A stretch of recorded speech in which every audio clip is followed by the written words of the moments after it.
ಕೇಂದ್ರದಲ್ಲಿ ಭಾರತೀಯ ಜನತಾ ಪಾರ್ಟಿ ಸರ್ಕಾರ ಬರಬೇಕು. 3ನೇ ಬಾರಿಗೆ ನಮ್ಮ ಹೆಮ್ಮೆಯ ಪ್ರಧಾನಮಂತ್ರಿ ಮತ್ತೊಮ್ಮೆ ಪ್ರಧಾನಮಂತ್ರಿ ಆಗಿ ಅಭಿವೃದ್ಧಿ ಕೆಲಸ ಕಾರ್ಯಗಳು ಮುಂದೆ ಒರಗಬೇಕು. 2047ನೇ ಇಸ್ವಿಗೆ ಇವತ್ತು ಭಾರತ ಅಭಿವೃದ್ಧಿ ದೇಶಕ್ಕೆ ಪರಿವರ್ತನೆ ಆಗಬೇಕು ಅಂತ ಹೇಳಿ ಇವತ್ತು ಎಲ್ಲ ಮತದಾರರು ಇವತ್ತು ತೀರ್ಮಾನ ಮಾಡಿದ್ದಾರೆ. ಹಾಗಾಗಿ ಇವತ್ತು ವೇದಿಕೆ ಮುಂದೆ ಕೂತಿರ್ತಕ್ಕಂಥ ನಮ್ಮೆಲ್ಲ ಪಕ್ಷದ ಮುಖಂಡರಿಗೆ ನಾನು ಈ ಸಂದರ್ಭದಲ್ಲಿ ಕೈ ಜೋಡಿಸಿ ಪ್ರಾರ್ಥನೆ ಮಾಡ್ತಕ್ಕಂಥದ್ದು, ನಮ್ಮ ದೇಶದ ಹೆಮ್ಮೆಯ ಪ್ರಧಾನಮಂತ್ರಿ ನರೇಂದ್ರ ಮೋದಿಜಿ ಅವರು, ನಮ್ಮ ಪಕ್ಷದ ರಾಷ್ಟ್ರೀಯ ಅಧ್ಯಕ್ಷರಾಗಿರ್ತಕ್ಕಂಥ ಜಗತ್ ಪ್ರಕಾಶ್ ನಡ್ಡಾಜಿ ಅವರು, ನಮ್ಮ ಹೆಮ್ಮೆಯ ಗೃಹ ಸಚಿವರಾಗಿರ್ತಕ್ಕಂಥ ಅಮಿತ್ ಶಾಜಿ ಅವರು ಹೇಳಿರ್ತಕ್ಕಂಥದ್ದು ಒಂದನೇ, ಮೇರಾ ಬೂತ್ ಸಬ್ಸೆ ಮಜಬೂತ್ ಅಂತಕ್ಕಂಥದ್ದನ್ನ.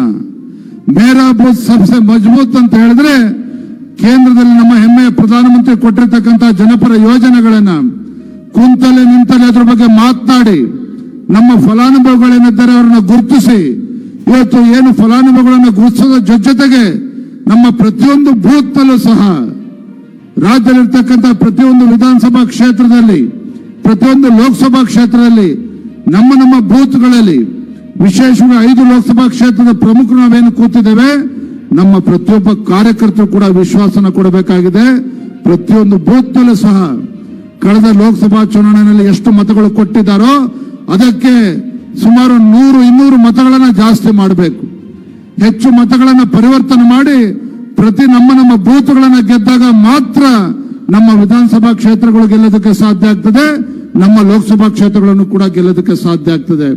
ಅದನ್ನು ನಾವು ಅರ್ಥ ಮಾಡಿಕೊಂಡು ಮೇರಾ ಬೂತ್ ಸಬ್ಸೆ ಮಜಬೂತ್ ಅಂತಕ್ಕಂಥ ನಮ್ಮ ರಾಷ್ಟ್ರೀಯ ನಾಯಕರು ಕರೆಯನ್ನು ಕೊಟ್ಟಿದ್ದಾರೆ. ಅದನ್ನ ಮನಗೊಂಡು ನಮ್ಮ ಬೂತ್ಗಳಲ್ಲಿ ಇವತ್ತು ಶಕ್ತಿಯನ್ನು ಕೊಡ್ತಕ್ಕಂಥ ಕೆಲಸ ಮಾಡಬೇಕಾಗಿದೆ, ಕಾರ್ಯಕರ್ತರಿಗೆ ವಿಶ್ವಾಸನ ಕೊಡ್ತಕ್ಕಂಥ ಕೆಲಸ ಮಾಡಬೇಕಾಗಿದೆ ಅನ್ನೋ ಮಾತನ್ನ ಈ ಸಂದರ್ಭದಲ್ಲಿ ಹೇಳ್ತಾ ಕೊನೆಯದಾಗ ಒಂದು ಮಾತನ್ನ ಹೇಳ್ತೇನೆ. ರಾಜ್ಯದಲ್ಲಿ ಇವತ್ತು ಬಿಜೆಪಿ ಮತ್ತು ಜೆಡಿಎಸ್ ಪಕ್ಷ ಒಂದೇ ವೇದಿಕೆಗೆ ಬಂದ ನಂತರ, ಬಿಜೆಪಿ ಮತ್ತು ಜೆಡಿಎಸ್ ಪಕ್ಷದ ಮುಖಂಡರು ಒಂದೇ ವೇದಿಕೆಗೆ ಬಂದ ನಂತರ ಇವತ್ತು ಮಾಜಿ ಪ್ರಧಾನಮಂತ್ರಿಗಳಾಗಿರ್ತಕ್ಕಂಥ ದೇವೇಗೌಡರು, ಹಿರಿಯ ನಾಯಕರಾಗಿರ್ತಕ್ಕಂಥ BS ಯಡಿಯೂರಪ್ಪನವರು, ಮಾನ್ಯ HD ಕುಮಾರಸ್ವಾಮಿ ಅವರು, ನಮ್ಮ ಪಕ್ಷದ ಎಲ್ಲ ಹಿರಿಯ ಮುಖಂಡರು ಒಂದೇ ವೇದಿಕೆ ಬಂದ ನಂತರ ರಾಜ್ಯದಲ್ಲಿ ಇವತ್ತು ಕಾಂಗ್ರೆಸ್ ಪಕ್ಷ ತತ್ತರಿಸಿ ಹೋಗಿದ್ದಾರೆ. ಇವತ್ತು ಮಾನ್ಯ ಮುಖ್ಯಮಂತ್ರಿಗಳು ಏನು ಹೇಳಿಕೆ ಕೊಡ್ತಾ ಇದ್ದಾರೆ ಅವ್ರಿಗೆ ಗೊತ್ತಾಗ್ತಾ ಇಲ್ಲ. ಅವರ ರಾಜ್ಯ ಸರ್ಕಾರದ 15ಕ್ಕೂ ಹೆಚ್ಚು ಮಂತ್ರಿಗಳು ಇವತ್ತು ಚುನಾವಣೆ ಅಖಾಡದಲ್ಲಿ ಇಳಿಸಬೇಕು ಅಂತ ಹೊರಟರು ಸಹ ಯಾವುದೇ ಒಬ್ಬ ಕಾಂಗ್ರೆಸ್ ಸರ್ಕಾರದ ಮಂತ್ರಿಗಳು ಚುನಾವಣೆಯಲ್ಲಿ ಲೋಕಸಭಾ ಕ್ಷೇತ್ರದ ಅಭ್ಯರ್ಥಿಯಾಗಿ ನಿಲ್ಲೋದಕ್ಕೆ ಯಾರೂ ಕೂಡ ಧೈರ್ಯ ಮಾಡಿಲ್ಲ.